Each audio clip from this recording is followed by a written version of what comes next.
ठीक है।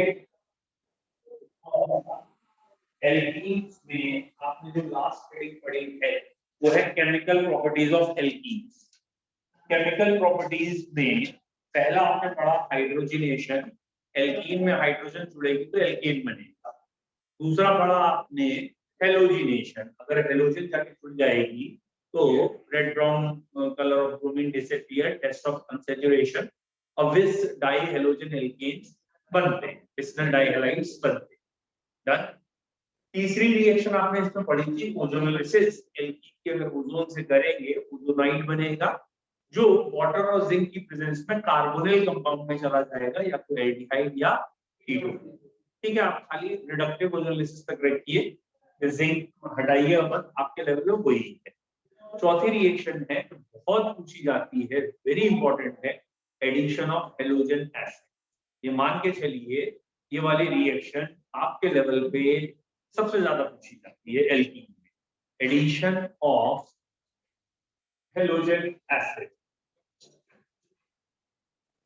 बेटा एडिशन ऑफ हेलोजन एसिड, हाँ बेटा कल 3 पढ़ ली थी, आज चौथी स्टार्ट कर रहे हैं, addition of halogen acid. Done.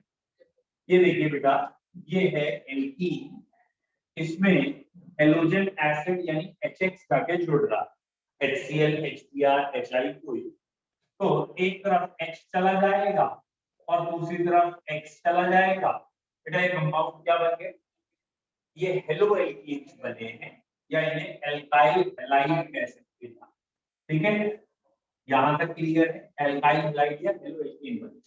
तो पहला पॉइंट लिख लीजिए, आपने हेडिंग लिखी है एडिशन ऑफ हेलोजन एसिड, जैसे कि लिखते हैं alkenes on reacting with halogen acid, alkenes on reacting with halogen acid, अगर एल्कीन की रिएक्शन हेलोजन एसिड से कर देंगे then alkyl halide, alkyl halide, alkyl halides are obtained. Alkenes when reacted with or on reacting with halogen acid, alkyl halides are obtained. Done. Alkyl halide मिले. Done. अब बेटा ये होगी simple पहली reaction, ऐसे लिख लो CH2 double bond CH2 plus HX giving you CH3 CH2 Cl. Double bond टूट के सिंगल बॉन्ड हुआ, दोनों कार्बन की वैलेंसी खाली हुई, इसकी भी, और एक एक वैलेंसी पे एक जगह H और एक जगह X आके जुड़ो। क्लियर है? अब बच्चों अगर आपको ये समझ में आ गया कि डबल बॉन्ड टूटा था, एक तरफ H आया, एक तरफ Cl या X आके जुड़ा है, तो अब जरा यहाँ ध्यान से देख के बताइए कि यहाँ पे क्या करें। ये है प्रोटीन, ये डबल बॉन्ड है, देखो यहाँ पे तो आपने चाहे हेलोजन यहाँ लगाई या यहाँ लगाई, 1-फ्लोरोइथेन ही कहलाएगा, इधर लगाई तब भी, इधर लगाई तब। इसमें जरा ध्यान से सोचो, अगर आपने इसमें हेलोजन एसिड रिएक्ट कराया तो हेलोजन एसिड में मैं नाम ही ले लेता हूं, लेट्स सपोज HBr रिएक्ट कराया, तो ये कंडीशन हो सकती है Br बीच में चला जाए और H किनारे चला जाए, या इसके उल्टी कंडीशन भी हो सकती है कि Br किनारे चला जाए और H बीच में आ जाए यहाँ पे, यानी 1 ब्रोमोप्रोपेन भी बन सकता है और 2 ब्रोमोप्रोपेन भी बन सकता है, 2 ब्रोमोप्रोपेन। बोलो क्लियर है? ठीक है, which one is more stable, कौन सा ज्यादा बनाएंगे हम, तो यहाँ पे ये आंसर होगा 2 ब्रोमोप्रोपेन इज मेजर वन, और इसका रीजन अभी तक हमने शायद नहीं पढ़ा है, तो अब हम पढ़ेंगे, तो बहुत ज्यादा पूछा जाता है, वेरी गुड। इसका रीजन कहलाता है मार्कोनी-कॉक्स रूल, तो ये मार्कोनी-कॉक्स रूल की वजह से ये प्रोडक्ट ज्यादा बनता है। बच्चों क्या है मार्कोनी-कॉक्स रूल? अगर एक ऐसी एल्कीन है जिसे हम अनसिमेट्रिकल कह सकते हैं, अनसिमेट्रिकल कह सकते हैं, उस अनसिमेट्रिकल एल्कीन पे जो ऐड होने आ रहा है, इसे जनरल भाषा में एडेंडम वर्ड भी कहते हैं, जो ऐड होने आता है, ये भी अनसिमेट्रिकल होना चाहिए। ध्यान दो, कल की तीनों रिएक्शन में सिमेट्रिकल रिएजेंट था, या तो आपने H2 रिएक्ट किया था या Cl2 या Br2 किया था या ओजोन किया था, तीनों सिमेट्रिकल थे। आज पहला अनसिमेट्रिकल आ रहा और इसमें भी हमने यहाँ मार्कोनिक ऑफ की बात ही नहीं की। क्यों नहीं की? क्योंकि उस समय एल्कीन क्या थी? सिमेट्रिकल। तो मार्कोनिक ऑफ कभी लगना है जब ये भी अनसिमेट्रिकल, ये भी unsymmetrical. मार्कोनिक of is applicable only when alkene is unsymmetrical as well as the reagent attacking reagent is also unsymmetrical। ठीक है, अब मार्कोनिक ऑफ कहता क्या है? पहला तो हुआ, ये लगेगा, और दूसरा पॉइंट में ये लिखेंगे कहता क्या है कि इसमें एक पॉजिटिव पार्ट कर लो, एक नेगेटिव पार्ट कर लो। तो नेगेटिव पार्ट डबल बॉन्ड के उस कार्बन पे जाता है जिस कार्बन के पास हाइड्रोजन कम। तो negative part of addition goes to that double bonded carbon which has less hydrogen. तो नेगेटिव पार्ट उस डबल बॉन्डेड कार्बन पे चला जाएगा जिसके पास हाइड्रोजन। बोलो बेटा, क्लियर? समझ में आ गया? तो यहाँ पे ये कहा गया है मार्कोनिक ऑफ रूल में कि ये अप्लाई तब करना जब एल्कीन्स अनसिमेट्रिकल हो, रिएजेंट जो ऐड होने आ रहा हो वो अनसिमेट्रिकल हो। कहने का मतलब एल्कीन ऐसी ना हो जो दो इक्वल हाफ में डिवाइड हो रहे, रिएजेंट ऐसा ना हो जो दो इक्वल हाफ में डिवाइड हो रहा हो, यानी अनइक्वल हाफ जहां पे होंगे वहीं पे अनसिमेट्रिकल। और जो अटैच करने आ रहा है उस अनसिमेट्रिकल में दो अलग अलग पार्ट हुए, एक पॉजिटिव और एक नेगेटिव। तो इस डबल बॉन्डेड कार्बन का डबल बॉन्ड ब्रेक हो जाएगा, दोनों की वैलेंसी खाली हो जाएगी, और ये वाली वैलेंसी जो बीच वाले कार्बन की है जहां हाइड्रोजन कम है वहां नेगेटिव पार्ट को भेजना है। नेगेटिव पार्ट उस डबल बॉन्डेड कार्बन पे जाके जुड़ना है डबल बॉन्ड हटाने के बाद जहां हाइड्रोजन कम। बोलो, क्लियर है? हेडिंग करके लिखे। पहले ये रिएक्शन एक सिंपल लिख लीजिए, प्रोपीन प्लस HBr, और एरो के बाद 2 ब्रोमोप्रोपेन भी बनाइए और 1 ब्रोमोप्रोपेन भी बनाइए। प्रोपीन प्लस HBr, एरो के बाद 2 ब्रोमोप्रोपेन और 1 ब्रोमोप्रोपेन दोनों बनाइए। बेटा 2 ब्रोमोप्रोपेन के नीचे लिख लीजिएगा मेजर, यानी मेन प्रोडक्ट। 2 ब्रोमोप्रोपेन के नीचे मेजर या मेन प्रोडक्ट।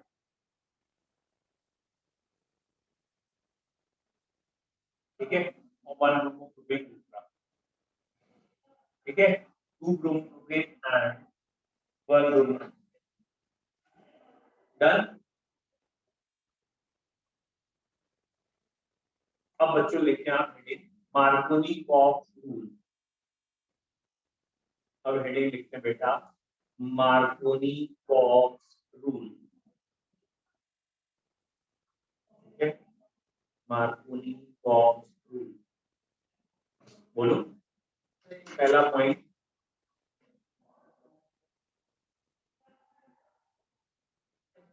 में लिखते हैं इट इज एप्लीकेबल। इसे 2 पॉइंट्स लिख रहे हैं। पहला ये कब लगेगा? It is applicable when unsymmetrical addendum ADDENDUM. It is applicable when unsymmetrical addendum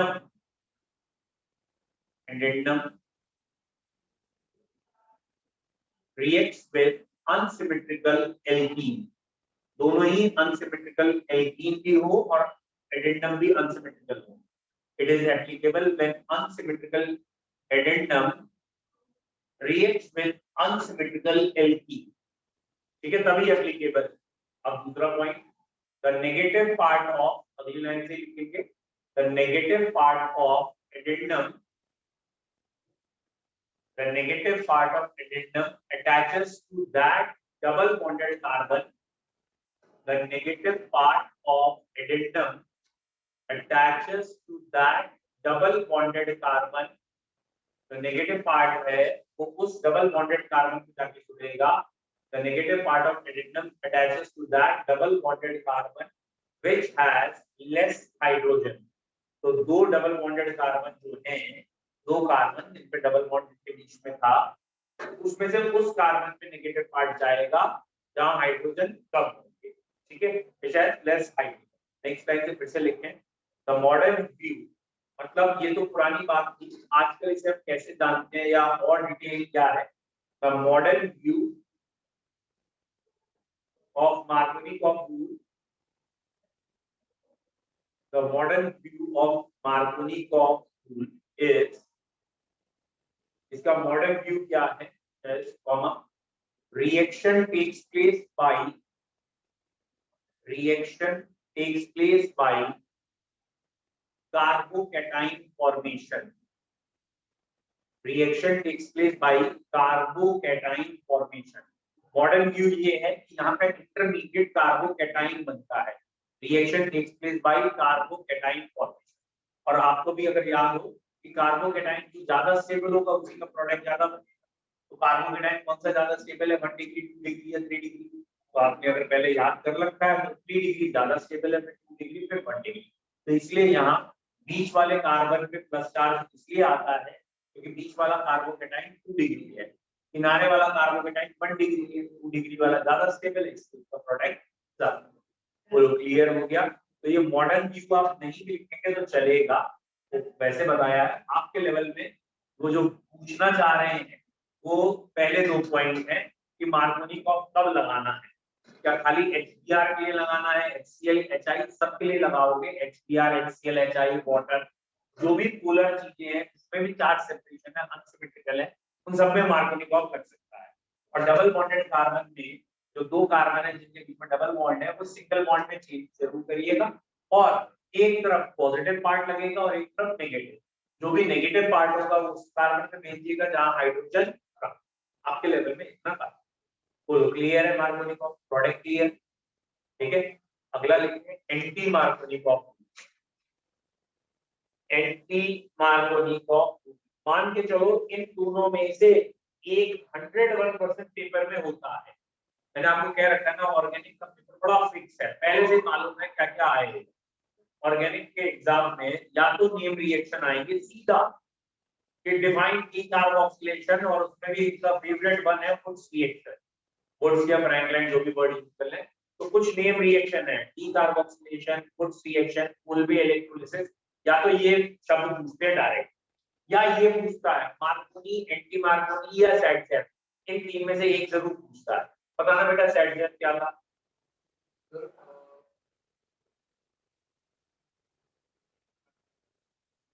बोलो बेटा सैडजेफ, बोलो भैया फर्स्ट सैडजेफ। आगे आगे पूरा तो बोलो, बोलो बेटा।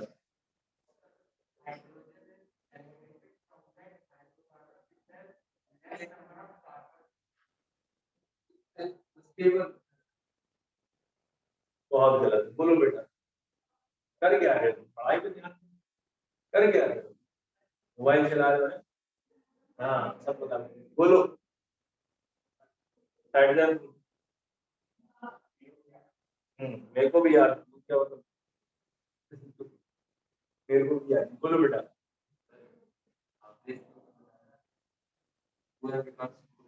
हाँ यही लिख के आ जाइए, यही कह रहा है, यही बताया था। हाइड्रोजन एक, तो आपको इसको एग्जाम में कैसे लिखना है set that rule, it is applicable on elimination reaction and hydrogen is eliminated from that adjacent carbon which has less hydrogen. ठीक है, उसके बाद आप लिखना चाहें तो वो कह रहे हैं वो भी सही है कि एल्कीन्स बन जाती हैं, और वो वाली एल्कीन बनाते हैं जो ज्यादा स्टेबल है। Alkenes are form stable the alkene for its formation, और स्टेबिलिटी कैसे देखते हैं? हाइपरकंजुगेशन। इतना पढ़ाया था, ये याद। चलिए अभी अभी हेडिंग आपने लिखी है एंटी मार्कोनिकॉफ रूल, उसमें डायरेक्ट के लिखें। इसके कई नाम हैं, इसे कहते हैं पेरोक्साइड इफेक्ट, पेरोक्साइड इफेक्ट और खराश इफेक्ट, पेरोक्साइड इफेक्ट और खराश इफेक्ट, पेरोक्साइड इफेक्ट और खराश इफेक्ट। हाँ खराश, ठीक है, पेरोक्साइड इफेक्ट और खराश। बच्चों जब साइंटिस्ट ने स्पेशली मायो एंड खराश जो साइंटिस्ट थे, उन्होंने ये देखा कि ब्रोमीन या HBr वाली रिएक्शन, ठीक है, HBr वाली रिएक्शन, ये रिएक्शन, ये रहा प्रोटीन, ठीक है, प्रोटीन की रिएक्शन कैसे कह रहे हैं? HBr, खाली HBr से है, ये एंटी मार्कोनिकॉफ HCl और HI में नहीं लगता, HBr में लगता है। और एरो के ऊपर लिखा होगा, अधिकतर ये वर्ड लिखा होगा बेंजोइल पर ऑक्साइड। इसे मैं शॉर्ट फॉर्म में PQ लिखता हूँ जिससे कि थोड़ा जल्दी पढ़ने हम। PQ इज बेंजोइल पर ऑक्साइड। तो अब ये देखा गया कि ये वाला प्रोडक्ट मेन बनने लगा। समझ में आ गया पंगा क्या है? अभी तक हमने क्या पढ़ा था, ब्रोमीन बीच में डाल। अब आप सोचो प्रैक्टिकल करके, जब आप एक्सपेरिमेंट कर रहे हो, आप HBr डाल रहे हो, HBr डालने से पहले आपने पेरोक्साइड डाल दिया था, और पेरोक्साइड डालने के बाद देखा भाई अभी तक सोच रहे थे 2 ब्रोमोप्रोपेन बनना चाहिए, 1 ब्रोमो बनने लगा। तो उन्होंने इस रूल को, ये 1 ब्रोमो क्यों बनने लगा, इस रूल का नाम उन्होंने दे दिया पेरोक्साइड इफेक्ट, या मार्कोनिकॉफ के उल्टा जा रहा है, एंटी मार्कोनिकॉफ रूल की कह दिया, या फिर जिस साइंटिस्ट ने किया था उसके नाम पे आ गया खराश। ठीक है, अब लिख लेंगे व्हाट इज खराश इफेक्ट।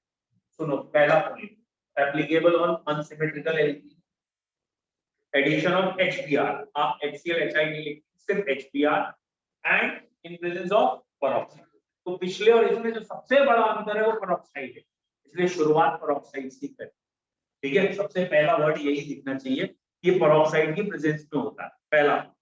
दूसरा पॉइंट क्या हुआ कि इसने क्या कहा, पेरोक्साइड की प्रेजेंस हो तो जब एडिशन होता है तो वो जो ब्रोमीन है वो किनारे में चली जाती है, बीच में नहीं जाती, तो 1 ब्रोमोप्रोपेन मेजर बनता है। ये दूसरा पॉइंट, यानी एंटी मार्कोनिकॉफ।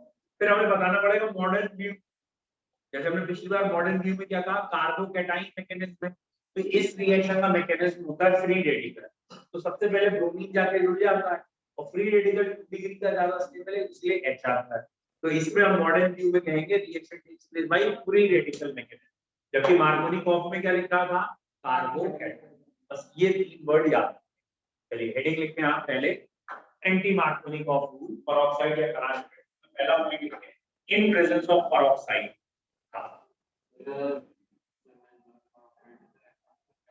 हाँ, मैं वही तो बता रहा हूँ, चलो मैकेनिज्म लिख के दिखाता हूँ।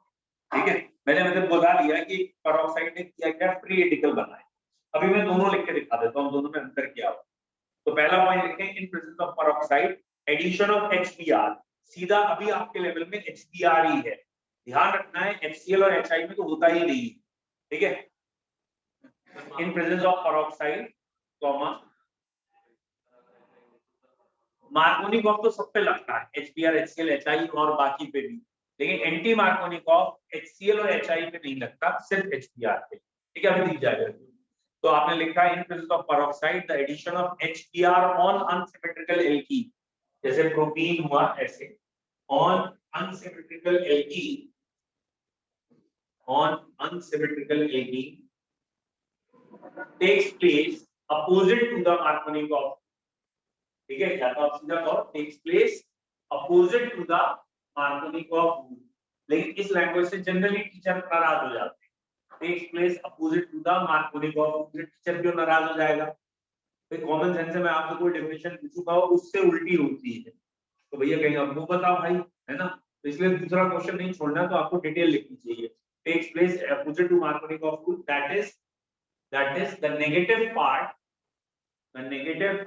goes to that double bonded, या negative part की जगह bromine ही कह दीजिए, bromine goes to that double bonded carbon which has more hydrogen, bromine goes to that double bonded carbon which has more hydrogen, bromine goes to that double bonded carbon which has more hydrogen, bromine उस double bonded carbon पे जाएगी which has more hydrogen। ठीक है, ये example लिख लो, पहले आप example लिख लो, फिर मैं आपको डिटेल बता दूं। ठीक है, इसमें नोट करके एक और पॉइंट लिख लीजिए। ठीक है, the reaction takes place by free radical mechanism. Peroxides are free radical generator, peroxide क्या करते हैं, फ्री रेडिकल को जनरेट करते हैं। Reaction takes place by free radical mechanism,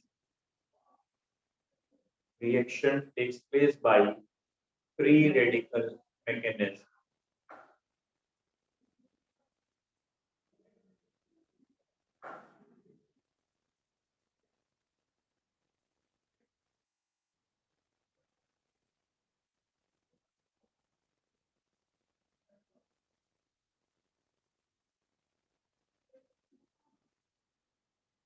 लिख लिया बेटा?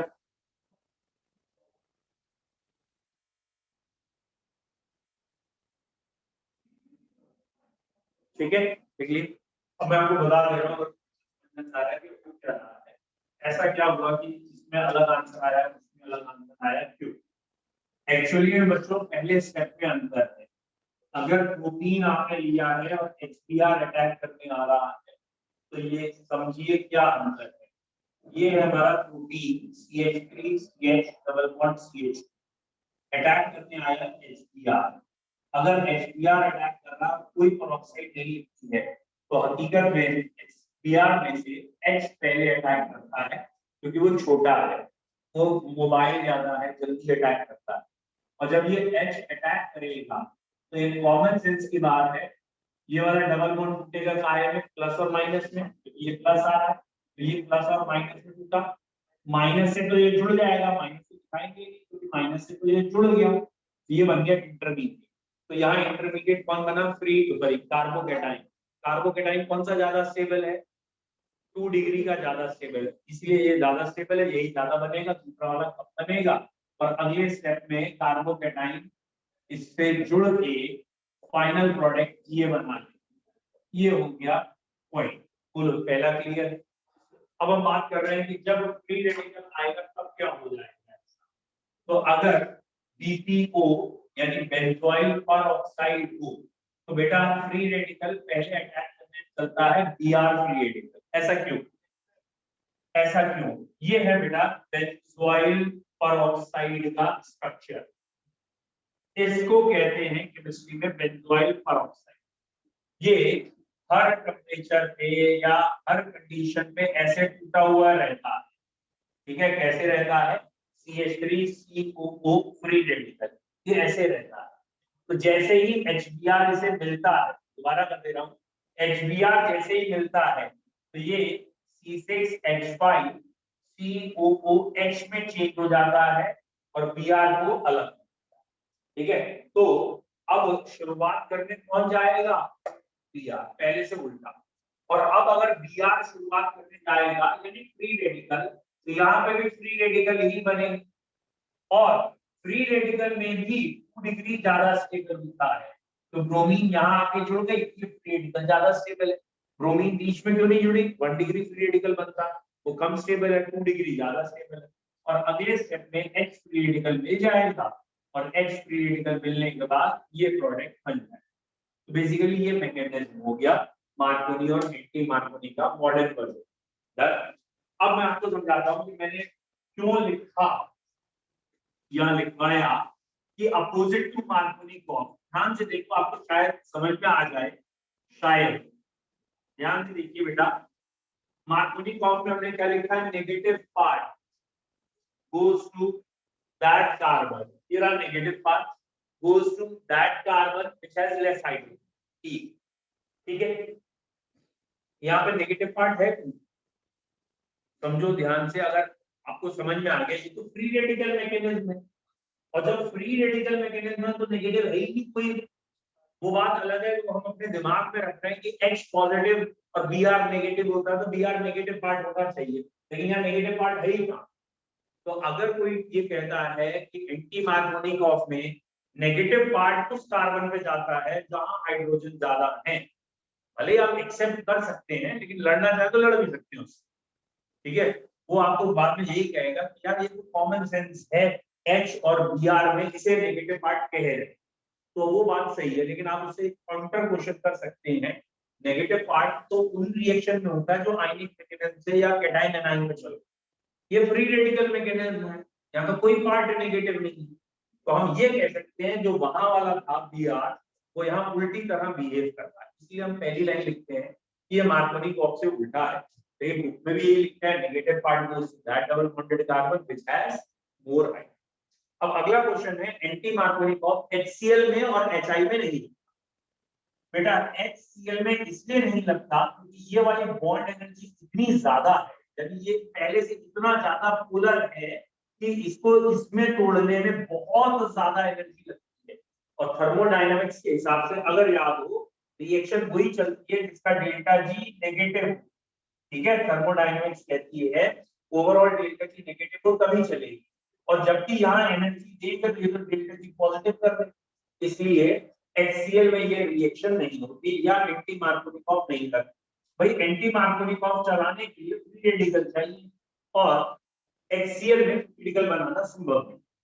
HI के फ्री रेडिकल बहुत जल्दी बन जाते हैं, यानी HI में ये रिएक्शन हो सकती है, बट ये जो आयोडीन नाम का फ्री रेडिकल है इसमें मैक्सिमम कोवेलेंट कैरेक्टर है, यानी आयोडीन फ्री रेडिकल नेचर में स्टेबल नहीं, तो तुरंत I2 में चेंज हो जाता है, और जब आयोडीन फ्री रेडिकल अवेलेबल ही नहीं, जब ये चीज अवेलेबल ही नहीं है तो ये पहले अटैक कैसे करेंगे, ये तो तुरंत I2 बना ले रही है तो अटैक ही नहीं होता। तो ये रिएक्शन HCl में क्यों नहीं होती और HI में क्यों नहीं होती, दोनों का रीजन क्लियर है, लिख लो नोट करके। Anti-Markovnikov rule do not takes place in Anti-Markovnikov rule do not takes place in HCl and HI. Anti-Markovnikov rule do not takes place in HCl and HI. ठीक है, एक एक करके लिखते हैं। In HCl, bond energy is very high. HCl में bond energy बहुत ज्यादा है। In HCl, bond energy is very high. Therefore, क्योंकि bond energy बच्चों बहुत ज्यादा है, in HCl bond energy is very high. Therefore, it is not feasible. It is not feasible या possible to break into free radical. HCl में bond energy बहुत ज्यादा है और free radical में तोड़ना बहुत मुश्किल है. It is not feasible or possible to break into free radical. ठीक है, और टेक्निकली कोई कहेगा तो कहेगा इस रिएक्शन का डेल्टा जी पॉजिटिव है इसलिए नहीं है। तो दूसरा लिखा है NHI, iodine free radical converts into I2. NHI, iodine free radical converts into I2 as it has maximum covalent character.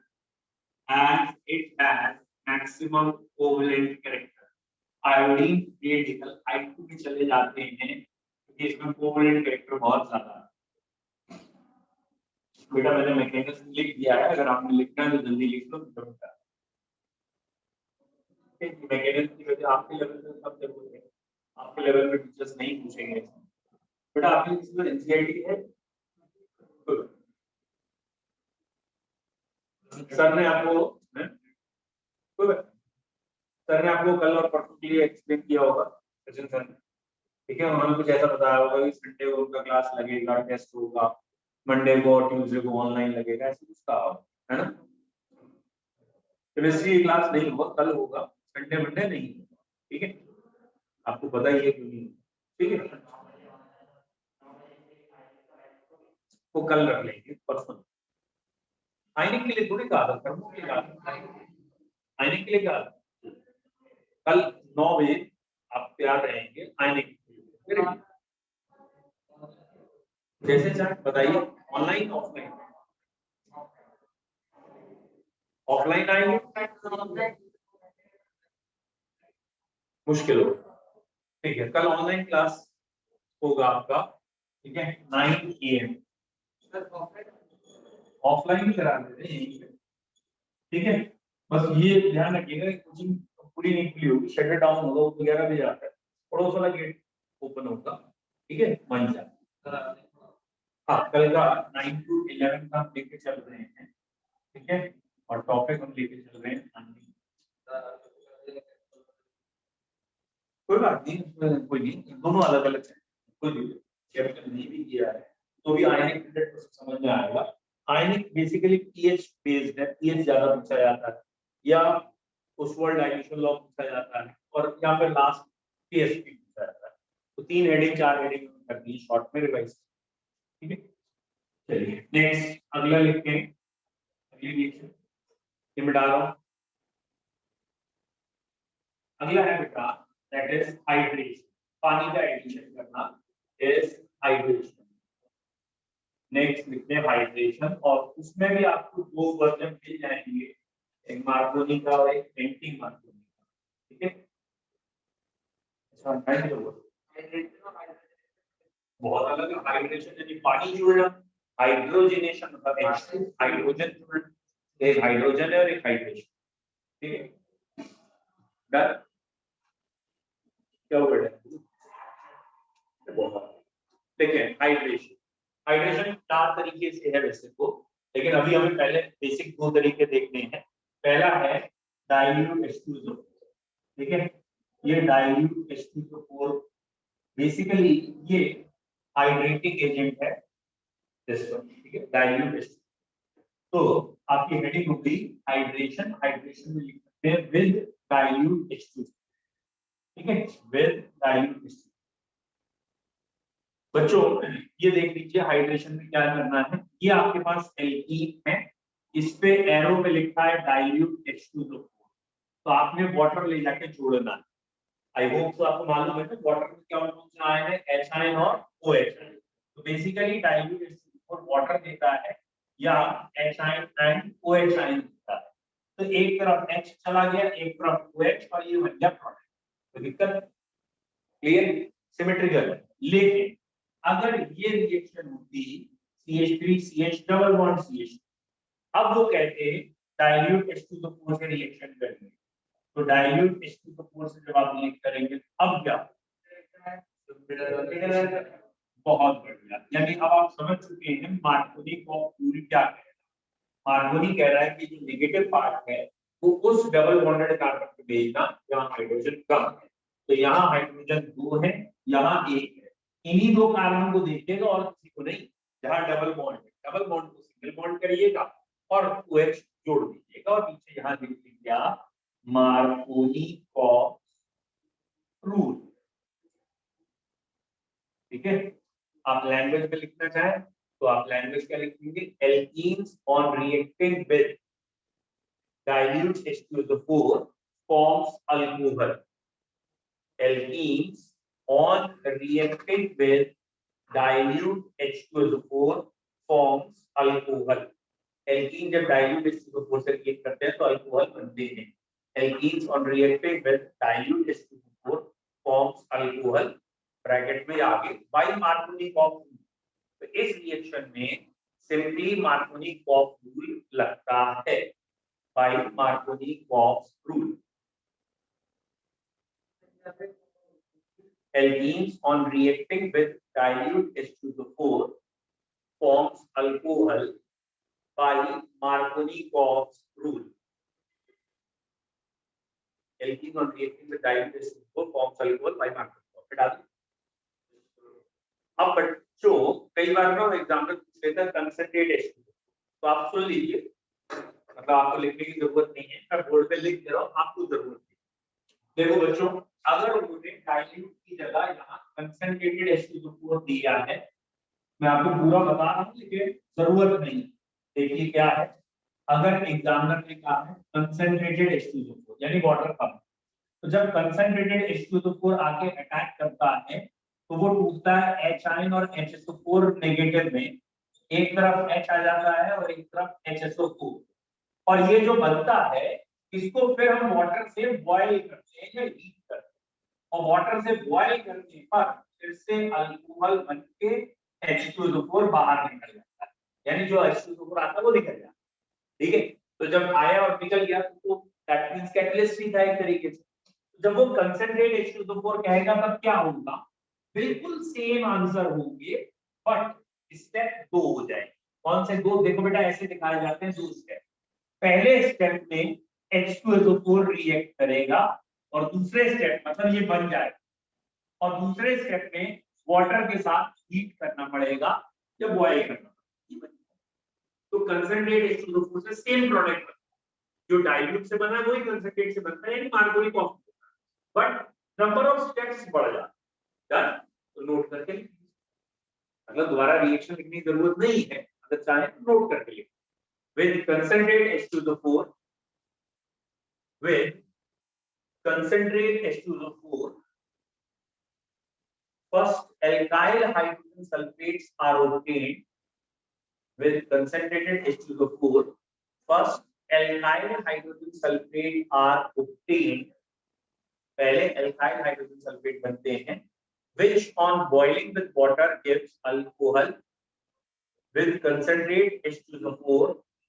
First alkyl hydrogen sulfate are obtained, which on boiling with water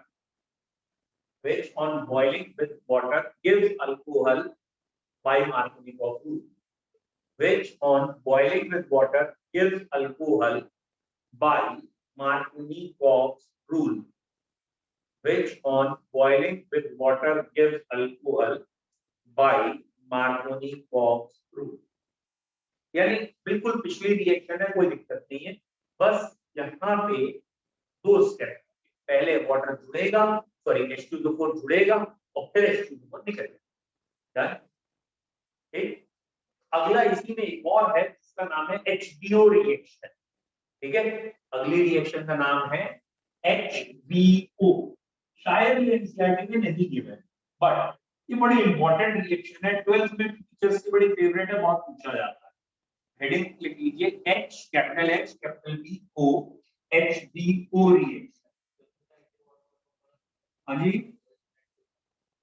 ये तो बता रहा हूँ HBO reaction है। ठीक है, HBO reaction देखने में एंटी मार्कोनिकोव जैसी है, बता रहा हूँ। HBO की फुल फॉर्म लिखें, hydroboration oxidation of alkene. Hydroboration oxidation of alkenes, HBO. ठीक है, what is hydroboration? Hydroboration oxidation of alkenes. ठीक है, बेटा जान लीजिए मैं प्रोटीन से बता रहा हूं, ये है प्रोटीन। इसकी पहले स्टेप में रिएक्शन करते हैं B2H6। आप चाहें तो इसे ना लिखें, कोई दिक्कत नहीं। B2H6 से करते हैं तो ये कंपाउंड बनता है जिसे हम कहते हैं ट्राई एल्काइल बोरोन। ठीक है, और बैलेंसिंग कर लेते हैं, व्हाटएवर द बैलेंसिंग रिक्वायर्ड, ये प्रोडक्ट बन जाता है ट्राई एल्काइल बोरोन। ठीक है, और फिर ट्राई एल्काइल बोरोन की जब हाइड्रोलिसिस करते हैं पेरोक्साइड की प्रेजेंस में और NaOH के साथ, तो पेरोक्साइड और NaOH के साथ हाइड्रोलिसिस करते हैं तो ये अल्कोहल इसमें बनता है CH3 CH2 CH2OH और B2H6 फिर अलग। तो ये वाली रिएक्शन में किनारे OH जाएगा, तो अब एंटी मार्कोनिकोव, बस हकीकत में एंटी मार्कोनिकोव नहीं है। क्यों? क्योंकि एंटी मार्कोनिकोव का मतलब मैं आपको समझा चुका हूं, फ्री रेडिकल, जबकि ये वाला स्टेप भी फ्री रेडिकल नहीं होता। बट आपको याद रखना आसान है क्योंकि आपके दिमाग में तो ये है कि पेरोक्साइड आया है किनारे जाके जुड़ेगा, तो आप वैसे याद कर लीजिए, लेकिन जब डिटेल मैकेनिज्म में घुसेंगे अंदर तो आपको लगेगा नहीं नहीं एंटी मार्कोनिकोव नहीं है। एंटी मार्कोनिकोव एक स्पेशल मैकेनिज्म का नाम, उस मैकेनिज्म में फ्री रेडिकल, जबकि यहाँ नहीं, बट याद रखने के लिए चलेगा। अब ये तो मैंने इसका लॉन्ग वर्जन दिखाया, शॉर्ट वर्जन क्या है? ये है बेटा alkene CH3 CH double bond CH2 और ऐसे करके एरो लगाएंगे। पहले स्टेप में लिखेंगे B2H6, दूसरे स्टेप में लिखेंगे H2O2 NaOH या OH नेगेटिव एंड वाटर, और ये बना। यानी अगर B2H6 लिख के उन्होंने वाटर लिख दिया है, ये NaOH पाने की कोशिश की गई है, ठीक है, तो आप ये बना देंगे। आप चाहें तो सिर्फ इतना लिख, ठीक है, लिखें alkenes on reacting with diborane, यानी B2H6 alkenes on reacting with diborane यानी B2H6 डाइबोरेन, हां डाइबोरेन BORANE, B2H6 को डाइबोरेन कहते हैं। Alkenes on reacting with diborane followed by hydrolysis with alkene on reacting with diborane followed by hydrolysis with H2O2 and NaOH followed by hydrolysis with H2O2 NaOH gives alcohol